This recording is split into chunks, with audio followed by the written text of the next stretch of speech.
I ask you all to stand and do the pledge of allegiance as you so desire.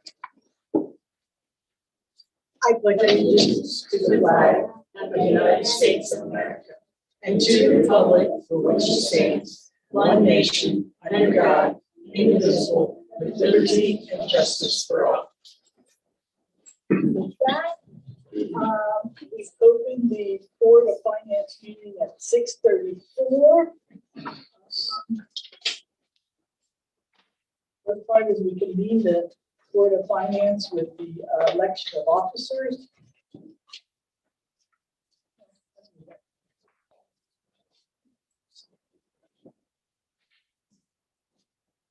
And do I have a motion for the president? Make a motion for Stephanie to be president. Do I have a second? I second that. Any discussion? Roll call. Carol? Yes. Vicky? Yes. And Yes. motion carries. Do I have a motion for a secretary / treasurer for the Board of Finance? I make a motion to nominate Doug. Is there a second? Yes. Gotcha. Okay. Any discussion? Roll call. Carol? Yes. Vicky? Yes. And Yes. Motion carries. Thank you. Next, we have the DAB school fiscal update. That is the DUAB. Well, I didn't want to say it wrong. Oh, it's one of those acronyms that we hear. They have no idea what it means. So, good evening. Welcome, Doug. Welcome to your first meeting. Thank you. You'll be seeing me every now and again. Don't Okay. harass. That will. You're all good. So this evening we have our finance board meeting. This is something that legislatively we have to do one time a year. We have to do it our very first meeting in January every year. And I promise to not make this boring. I'm kidding. It'll be a little bit boring because it's money, but it's okay. We'll go through it. We'll go through it and see if we have any questions. So I made a PowerPoint. Everyone has it in front of them. And so what we're going to do is we're just going to go through and hit the highlights, the things that we need to discuss to review our finances of how we sit at the end of 2022. So our first slide in here, we have our fund balances.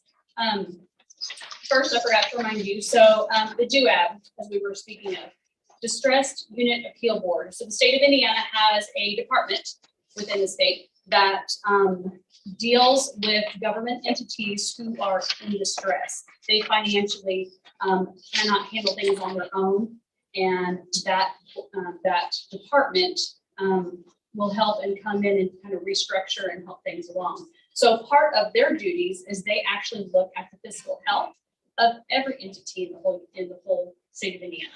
So what we have done is, since they have already done all this legwork and done all the reporting on our fiscal health, we are going to be reviewing what they have put out for Brown County Schools. And where they get this information is from the various reports that we have to do. We, as a school, have an annual financial report that we do annually. It is due after our school calendar year. So it is due after June 30th annually. And then there's another fiscal report that I have to do, and that is every 6 months. That's called a Form 9. So on all of these reports that we do, we just basically give them all of our finances, and they look and they decipher everything. And this is kind of the outcome annually that comes from that, okay? So what we're looking at is at the end of 2021. So when we say that, it's after calendar year 21, okay? Because obviously they don't have calendar year 22 information yet. It just ended. They're gonna have time to take all the stuff and do their magic with it. So what we're looking at on this very first slide, this has to do with our fund balances. These are our major funds that we use for all of our money. So our education fund is in the orange, operations in the yellow, and rainy day is in that teal color. The big difference between the first half of the graph and the second half is the state actually mandated changing kind of the fund structure of how things were to be kept in the school system. And they only did it to schools. We were lucky. So that break is where you see, that's why we don't have the education on the left-hand side. We only have it from 19 moving forward.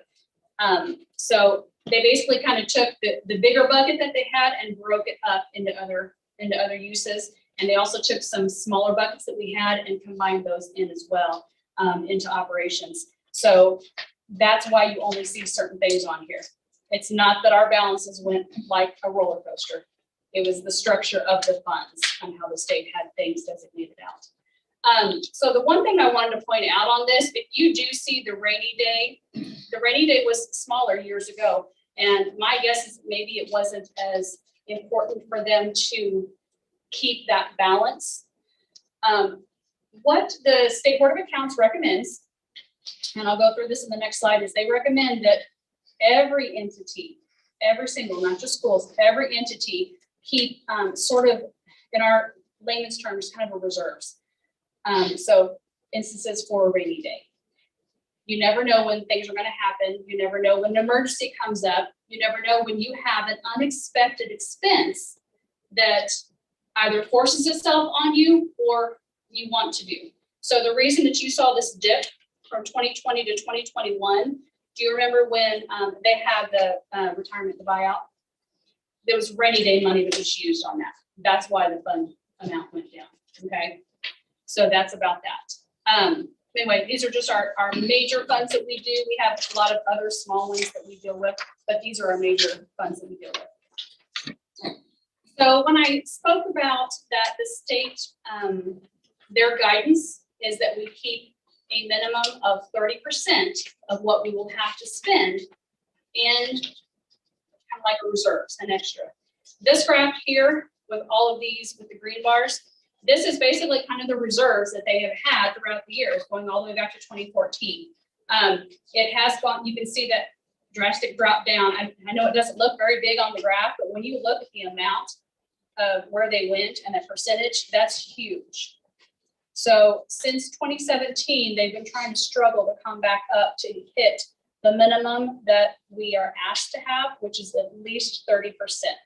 So we are heading in the right direction. Now, the one thing I want to say on this, we all know what just failed in November, the referendum. That referendum has helped this move in the right direction. So if we end up to where we do not have a referendum after 2023 is closed, if we go forward in the referendum and it fails again, that balance is going to start dropping right back down. So we have the reserves right now to keep us fiscally sound for this year. If we do not have that referendum to keep things sustained, we will start going down. So that's kind of a big consideration on that, okay? The next item I have on here, so we have two banks, if you will, where our money sits. The majority of it is at PCC, local branch, local representatives that we deal with every day. So that is where the majority of our money sits. We also have some other funds that part of that reserve, the extra that's helping us keep along. We actually have that in an institution called Trust Indiana. So there is an organization that the state of Indiana actually helped develop. It is used specifically by governmental units. If you have some extra reserves, it's a way to help kind of grow a little bit your reserves. Kind of like if you think about like an interest-bearing account, things like that. So the income that we earned in 2022 was about $62,700 because we have that some of it split up and over at Trust Indiana. So the reason we go with Trust Indiana is because it is the money is available at a fingertip. It's not like having like a bond where you have a certain timeline that you can't touch it for and you have to wait for it to mature and things like that. Trust Indiana actually is a very good organization. The school has been with it since 2015, I believe. It's done very well for us to help us to be able to grow our money a little bit more. And we also, if we need it, if something comes up, we can grab it right away, just as if it's sitting down in PNC. Okay. So the next two slides are actually copies of our current investment policy.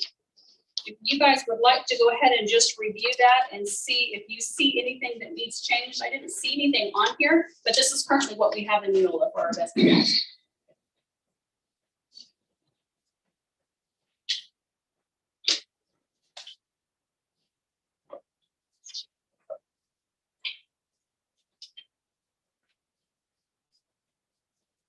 And we wouldn't make changes tonight. This is just something for them to review. Yes, information So- to review. So Mhm. you can take your time to look at it. And Yeah, no, no timeline. Yeah.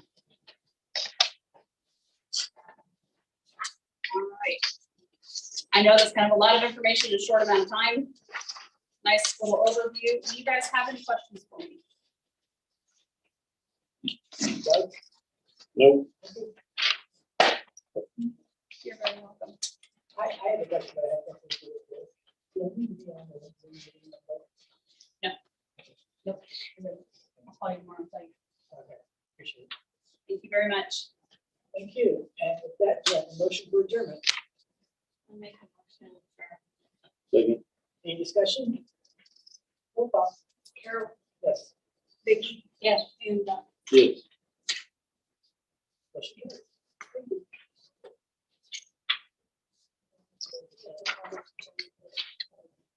All right. At this time at 6:45, I call the regular meeting to order. Are there any modifications to the agenda? Yeah, there are a few modifications to the agenda. I apologize up front. We added a presentation about from Centerstone for the PACES grant. Do you want me to read through all of them individually, or do you want to? We have the reorganization of the board. We have a change in a board committee representative that Carol Bowden will be on the Brown County Planning Commission. And Vicki Harden to be on the Brown County Schools Work to 5 committee. We also have the consent agenda items for the separations. The dates changed for Van Buren Elementary School teacher Tina Robinson effective January 20th and Brown County High School teacher Sarah Cochran effective January 19th. And then we have a transfer, Van Buren Elementary School preschool paraprofessional Leah Hyatt to the early childhood center paraprofessional effective January 9th, 2023.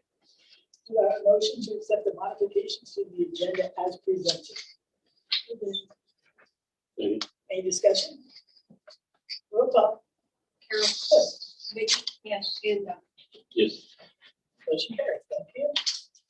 Next is recognition of visitors and comments from the audience. You're welcome to speak on any topic not already on the agenda you've selected. Okay, next is presentation. I believe Shane Killinger, our principal of Spurnock Elementary School, has a few people here. Yes, we do. We have 4 of our 5th grade students and Mrs. Kirkzill, our 5th grade teacher, and they are going to tell you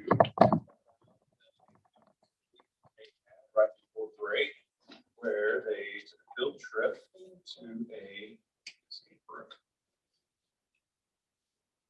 And of course, when they said they were going to do this, I was like, "You're going where?" And but then when they explained it to me, I'm like, "Yes, we definitely got it." So I will let Mrs. Kurtzell take it over. Hi, everyone. Yes, we had a behavior field trip we wanted to do for this group of 5th graders. And we were trying to do something that would be a little bit different. And plus we wouldn't have to travel very far. I went to escape rooms before at my family, and I thought, this would be really cool. I thought it was a great opportunity for students to work as a team, to also do some analytical and critical thinking as they were there. And it was very, as the chaperones that we had went with the kids, we realized that they needed a little help. When they first got into the rooms, they were a little confused and what to do, because I don't think any of them really went to an escape room before. Plus, it was difficult to find an escape room where 5th graders had appropriate stuff in there. We went to we called several escape rooms, and some of them were a little iffy, but this one, the Twisted Room Escapes, was really, really cool. And actually we have a list of some of the rooms. The kids were divided into 6 groups. There was one called the Christmas Caper. One was Alice's White Rabbit Rescue. Another room was the Sweet Shop. Another was the Cabin, and the Missing Maestro, and the Collection. In each room, they had an adult with them in the room as they were working. They had to go through all different kinds of locks and go in different rooms and think things out. But I think the best way for you to really experience it is for you to hear what the kids felt when they were in there. Miss Higgins and I were very pleased at we're looking at the analytical thinking and the critical thinking and all that. But I mean, the kids really got a lot out of it. So we had a few pictures that we took in the escape rooms.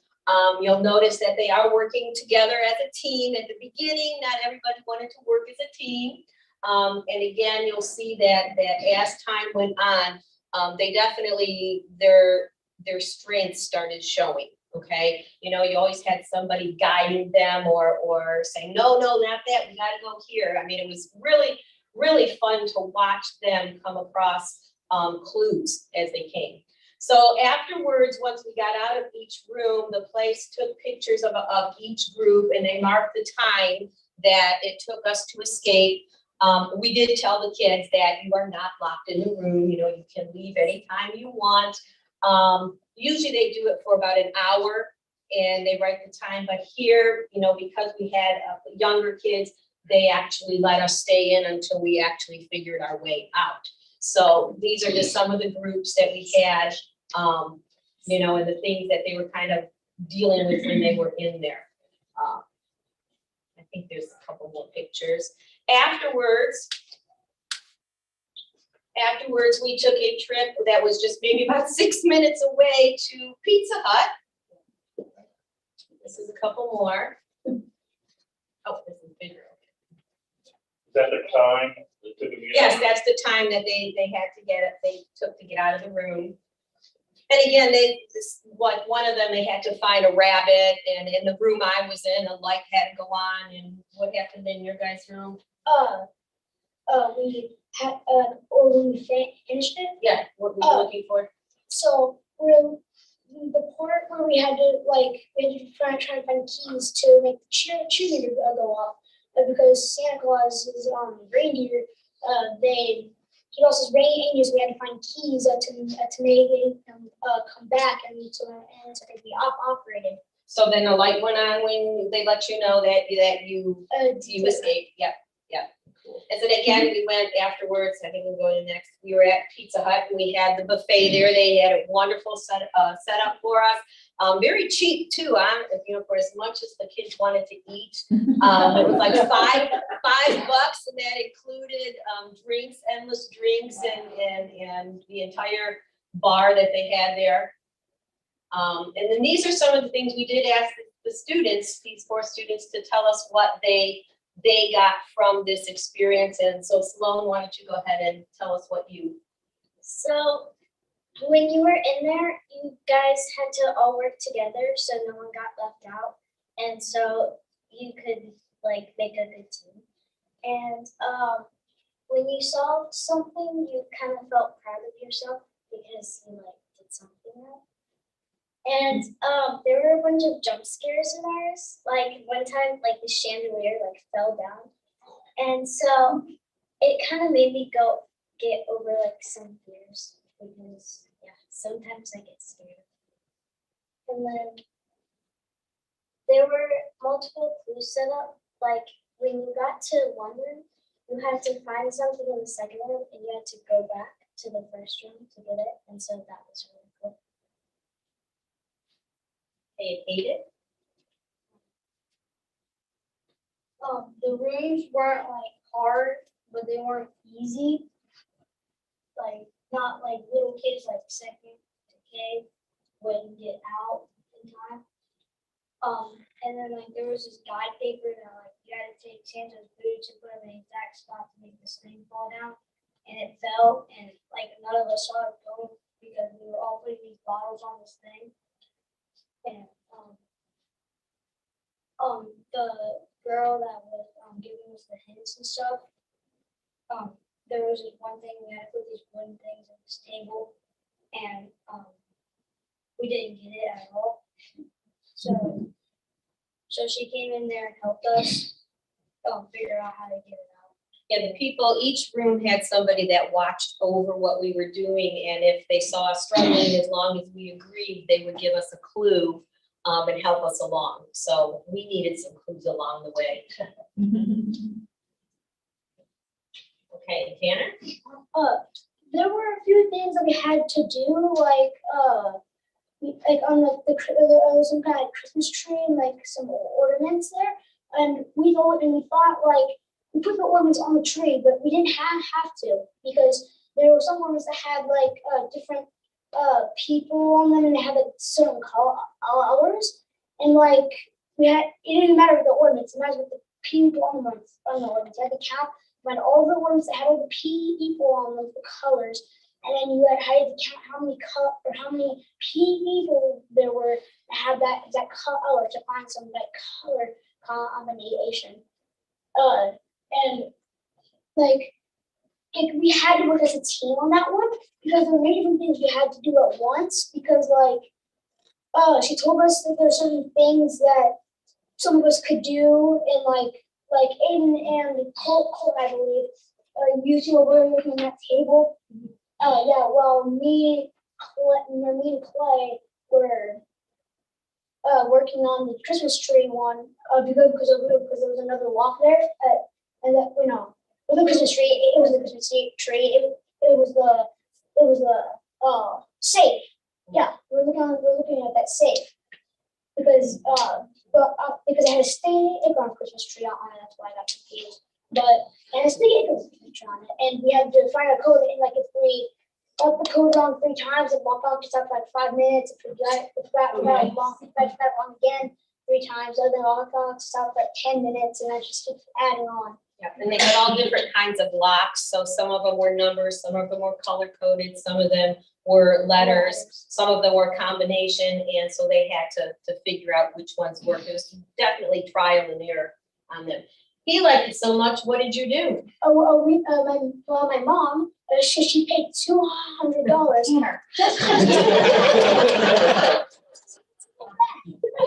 They went back to do. We wanted to do the collection.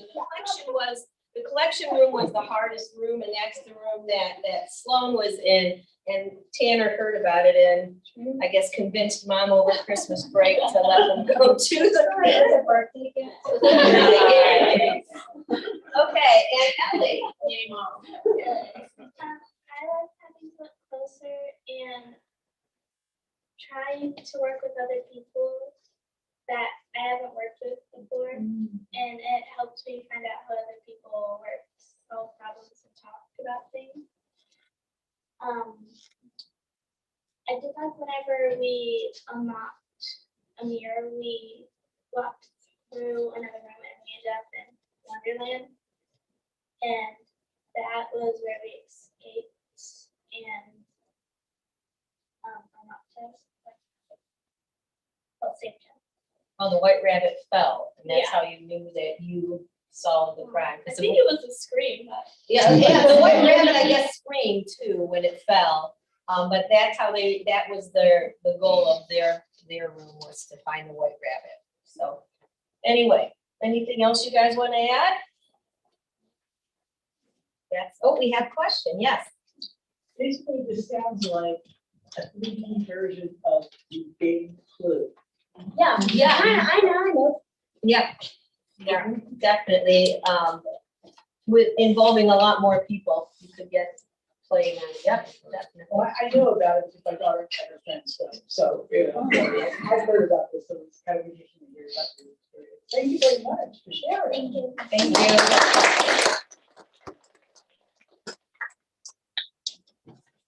Now, parents and kids, you want to stay for the rest of the meeting, you're more than welcome. But if you want to leave now, you also are more than welcome.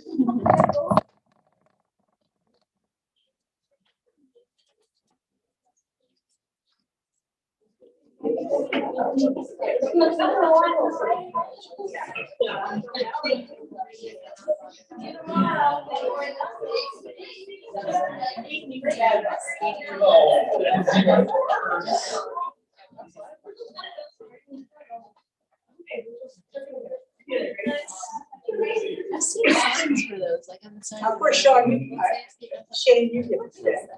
Well, I was gonna make sure they matched their cars. I think the parents in there. It's dark. Good check. That's done. Yeah, it's dark. It's gonna be a tough act to follow, so I feel like I'm gonna take you right down a roller coaster ride from that was cute to, but then we'll hopefully go back by the end of my presentation. So, my name is Melissa Rittenhouse, and I am a outreach family support specialist with Centerstone here in Nashville.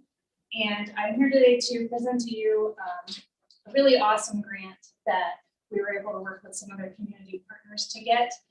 And this way you have an overview of what we are hoping to bring to the community and how you can access services and education that we'll be offering. And if you have questions along the way, feel free to stop me and ask me. No big deal.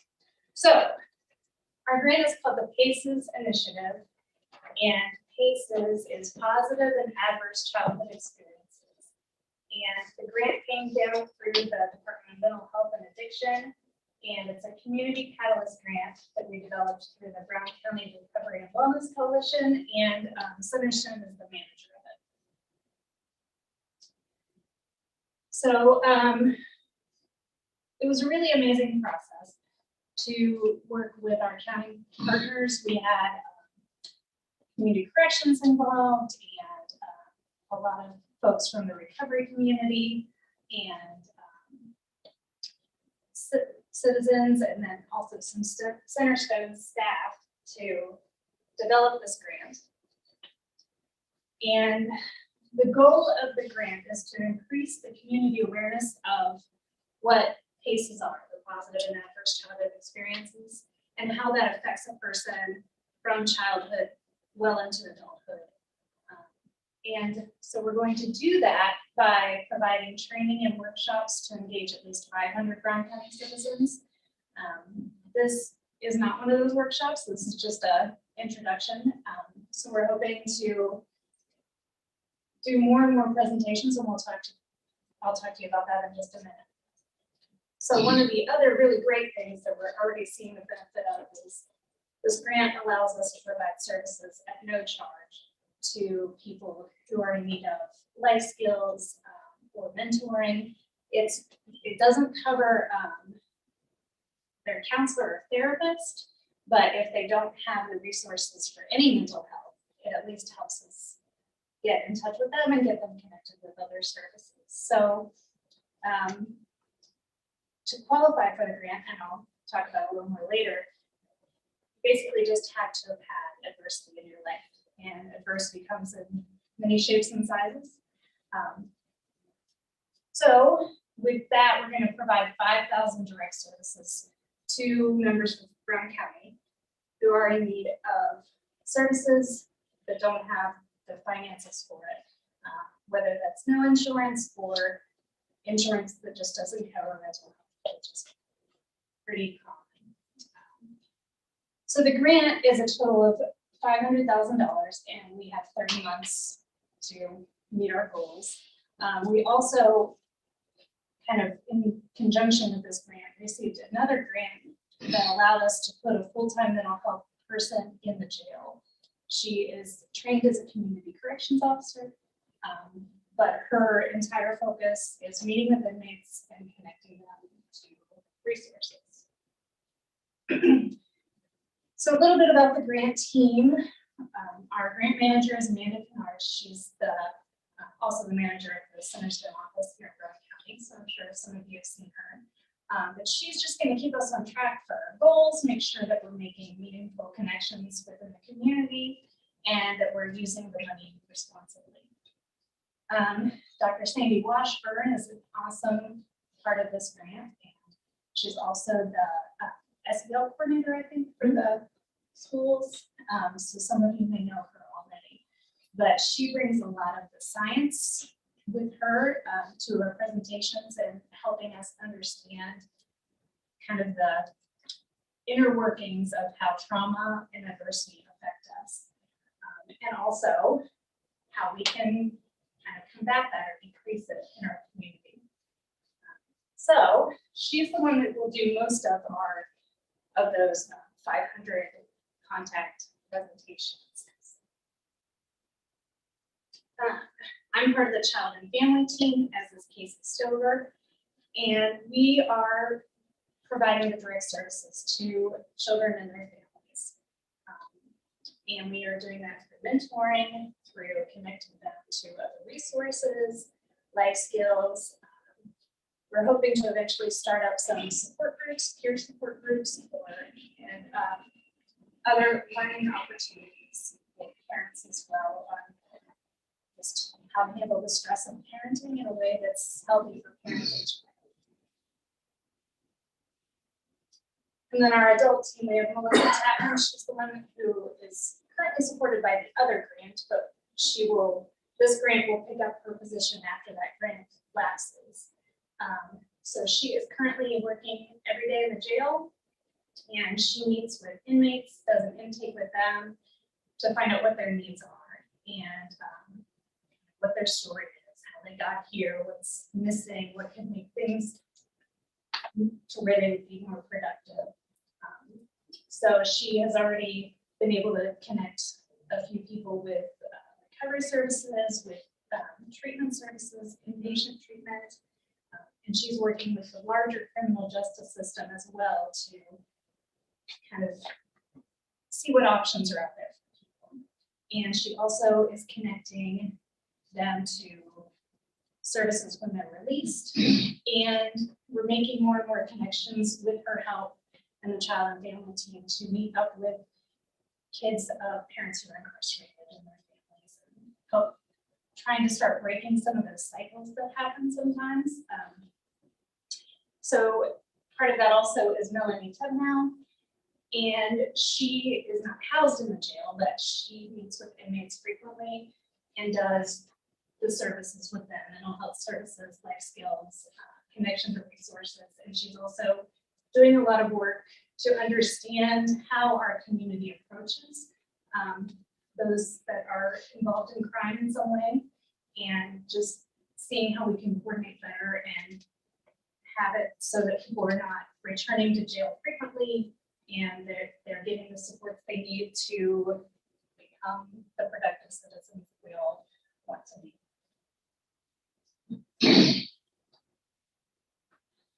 So Dr. Allison Howland is also an IU professor, and she's going to be doing our evaluation of data management.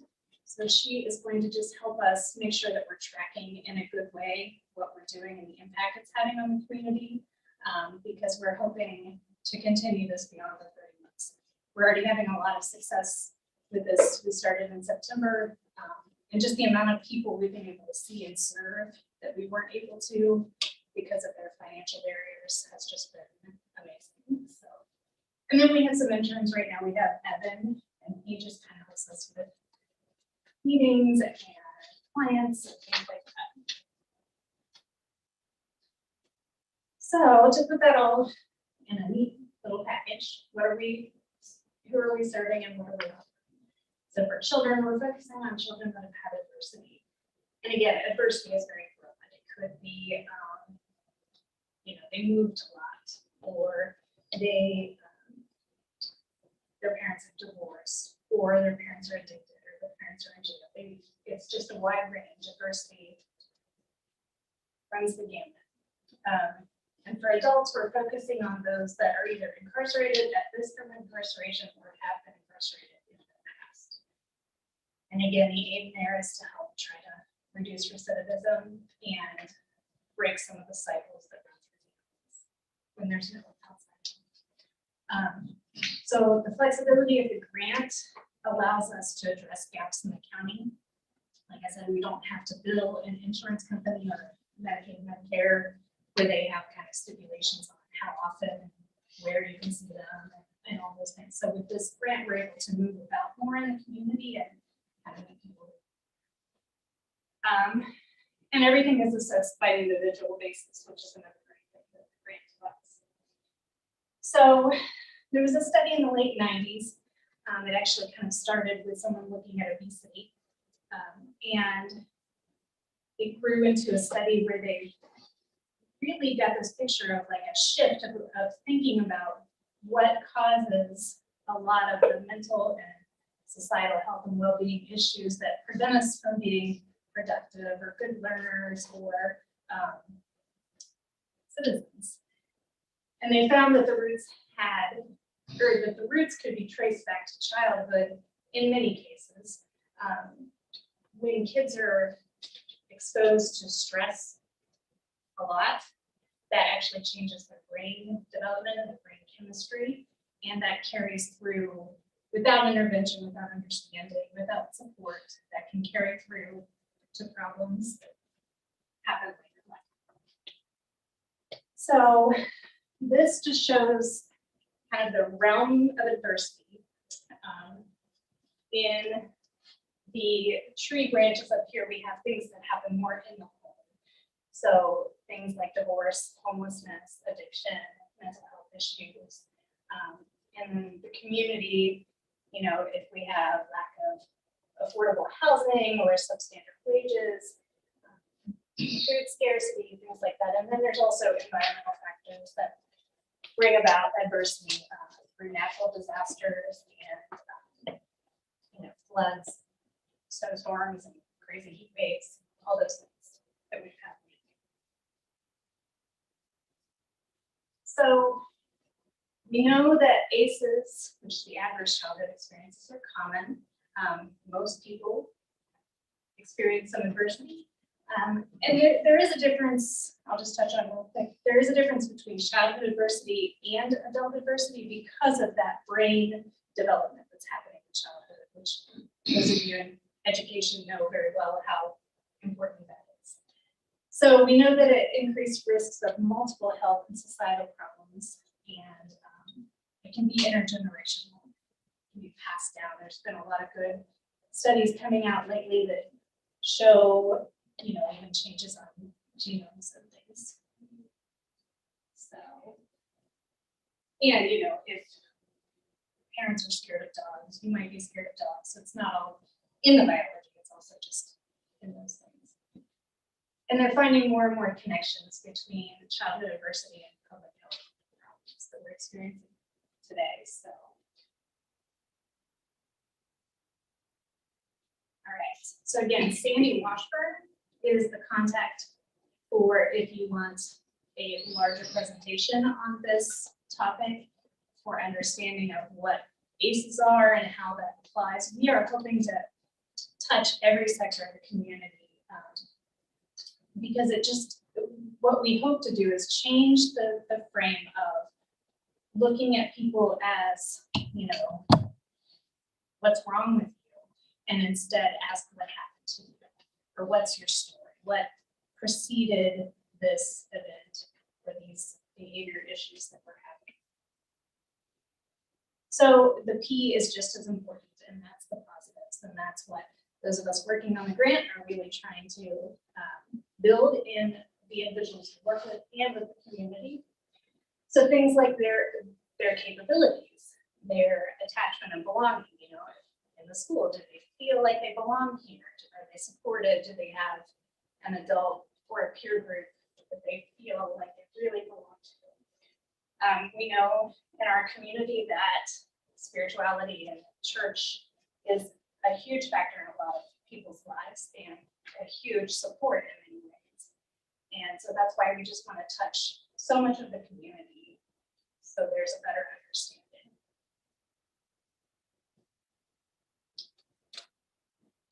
And to leave you with a couple of things that like you can think about and how you can interact with others is just making sure somebody feels that support and hope. If you see someone who doesn't seem connected or whatever, you know, you might reach out a hand. Because one thing that helps with the protection, even with adversity, is having 2 or more people that you know you can call for help, that you can call anytime, and they will help you in a healthy way. Community reciprocity. So, you know, kind of like the old "can I borrow a cup of sugar" thing, but in a more modern way. And then social bridging. So reaching out of your comfort zone and bringing others in are ways that help. Because the adversity versus the positive is kind of like a scale. You can have a lot of adversity as a kid, but if you also have a lot of supports, then you're on a better trajectory than if you have more adversity than supports, and vice versa.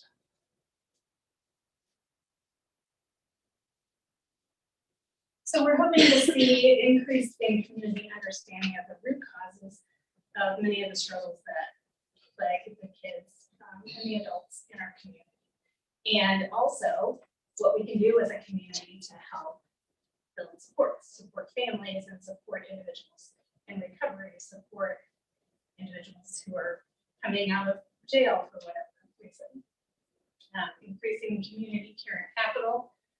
We're trying to build that now with connections between partners and thinking of ways that we can fill gaps that we find. Collaboration among systems, increased belonging. So we're hoping that all of that will reduce the effects of adverse childhood experiences and in a couple generations, maybe reduce adversity as a whole in our community. So it's about us all coming together, supporting each other. So again, for workshops, you can contact Sandy. And then if you have a kid or a family that you think could benefit from some services with this understanding, then you can send that through our manager, Amanda Kennard. I will also leave some business cards and you could contact me as well. So I did delete a slide because I saw some kids in here. Some things that the original ACEs study looked at was like physical abuse, sexual abuse, addiction, separation from parents, things of that nature, mental health struggles within the family. So, any questions? Again, sorry to follow up the cute kids, but Congratulations. yeah, it's really exciting. My background is in law enforcement, and I never felt like that was the way to help people. So I have a lot of passion and excitement for the work that we're doing now. It's really great. It's been just amazing. I moved to Brown County about 7 years ago, and just to see how much the community really does care and support the Recovery Wellness Coalition and the recovery communities, like it's just amazing. So Brown County's got a lot of positives already.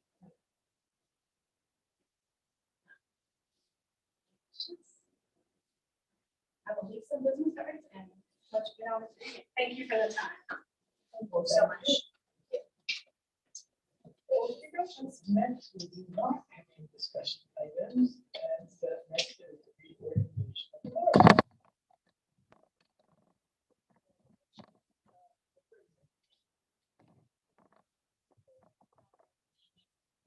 Have a second? A second. Roll call? Carol, yes. Vicky? Yes. And Yes. Vicky is not present tonight, so therefore, I'll continue with this. Motion for vice president. Nominate Carol for vice president. Second, I do. Second. any discussion? Roll call. Carol, yes. Vicky? Yes. Yes. Motion carries. Next is secretary, nomination for secretary. I nominate Vicky Harden. I'll second. Any discussion? Roll call. Carol, yes. Vicky? Yes. And Yeah. is there a motion for corporate treasurer? Nominate Todd, right? Second, Yes. any discussion? Roll call. Carol, yes. Vicky? Yes. And Yes. motion carries. Next is deputy treasurers, Joe Ray and Kristen Pruitt. Yes. I nominate them. A second. All in discussion. Nope. Roll call. Yes. Vicky? Yes. And Yes. motion carries. Next is a motion for corporate treasurer, corporate attorney, sorry. Nominate Louis Capps. Second, A second. Any discussion? Roll call. Carol, Yes. Vicky, Yes. Yes. That motion carries. Next is recording secretary. I nominate Julie Bernard. Second. Any discussion? Love the bill. Roll call. Carol, Yes. Vicky, Yes. and Doug. Yes.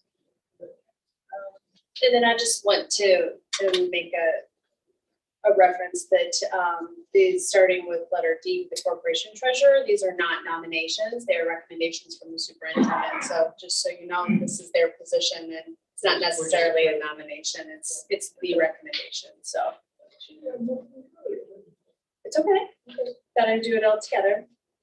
I also have the recommendation for the meeting date and time for board meetings as listed. If an executive session is needed, it will typically be at 5 p.m. and a regular session at 6:30 p.m. on the first and third Thursday of the month.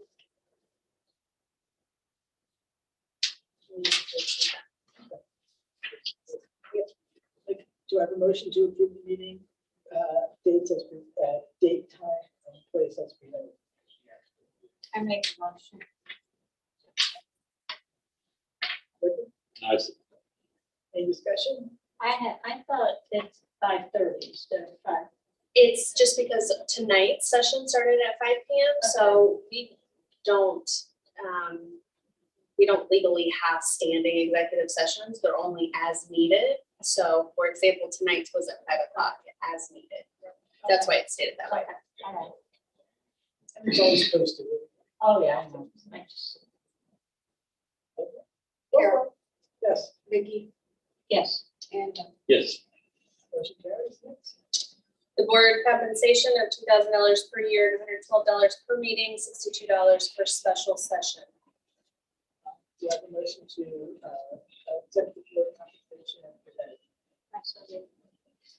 Second. Just for clarification, $112 per meeting is the regularly scheduled meeting that we have twice a month for the year. 62 is when we have to have an extra session, training session, anything outside of things that's already been scheduled for the whole year. And with that, roll call. Carol, Yes. Vicky, Yes. and Doug. Yes. For the bid opening committee, I have the recommendation to appoint Jenny Jackson, Director of Maintenance and Grounds, Dennis Mills, Director of Transportation, Dawn Ray, Treasurer, Jill Ray, or Christy Pruitt, Deputy Treasurers, David Phelps, Director of Technology, and Emily Tracy, Superintendent, as the Brown County Schools bid opening committee. Do you have a motion to accept the bid opening committee as presented? I second. Any discussion? Roll call. Carol, Yes. Vicky, Yes. and Doug. Yes. Motion carries. Thank you. And then I have the board committee representatives, the Brown County Schools Insurance Committee, Carol Bowden, Brown County Schools Finance Committee, Amy Huffman Oliver, Brown County Schools Health and Wellness Committee, Stephanie Kreitzer, the Nashville Redevelopment Commission, Carol Bowden, the Brown County Redevelopment Commission, Stephanie Kreitzer, Brown County Planning Commission, Carol Bowden, and the Brown County Schools Book 5 Committee, Vicki Harden. Do you have a motion to accept the board committee representatives as presented? I second. Any discussion? Roll call. Carol, Yes. Vicky, Yes. and Doug. Yes. Motion carries. Thank you. Next, we have approval of public session minutes.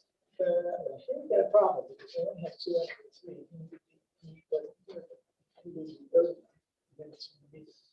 So I think we should table that to. We have a motion to table the approval of public session minutes from December 15th, 2022 to a future meeting. I so did. I second.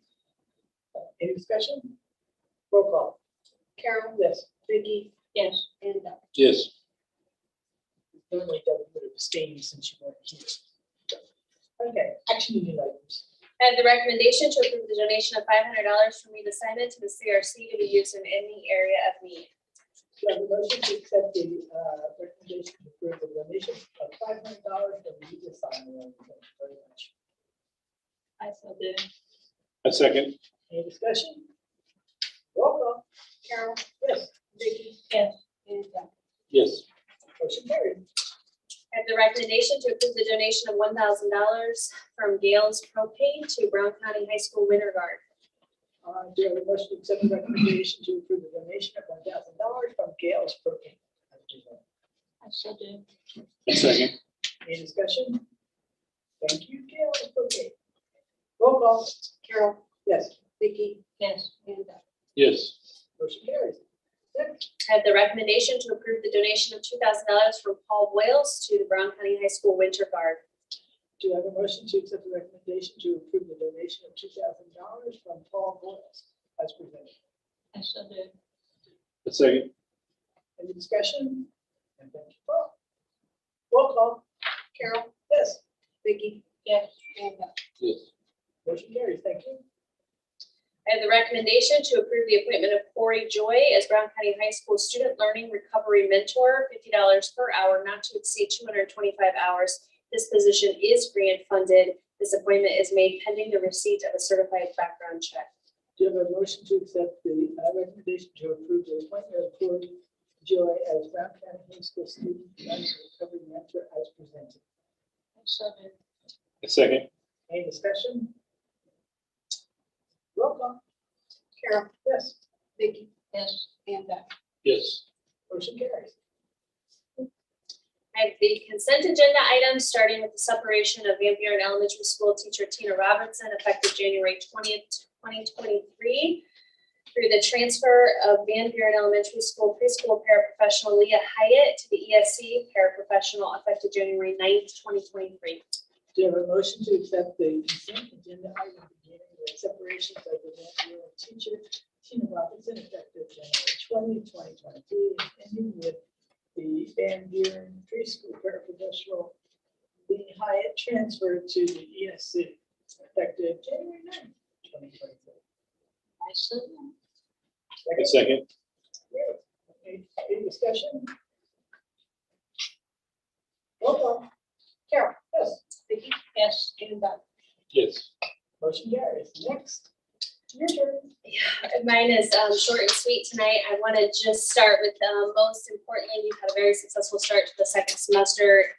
It's always exciting to be able to welcome our kids and our staff back. So I just want to thank everybody for a smooth transition to the second semester. I want to welcome Amy Oliver as new board president, president of the board, and I want to thank Carol for all of your service as president, as long as I have been here with you. So truly, thank you so much for that. I'm going to thank Dawn Ray for her presentation tonight. She is always able to give us very specific, intentional, detailed information on our finances, and I'm just very grateful for that. I want to thank Shane Killinger and Mary Kurzio and Becky Higgins and their work to be able to provide opportunities for our kids to do something just a little bit different. So thank you for providing that opportunity so those kiddos can come and present. I want to remind everybody that our next ambassador meeting is January 24th, and our focus will be all about school safety and security and wellness across the district for our staff and our students and our entire school community. So really looking forward to our ambassador meeting. And then it's at Van Buren. And lastly, Doug, I want to welcome you to the board. I'm very excited to have you here and sitting up here alongside us. So excited for the service that you'll be able to provide. Thank you. That's all I have. And with that, do you have a motion to adjourn? I shall do. Second. Any discussion?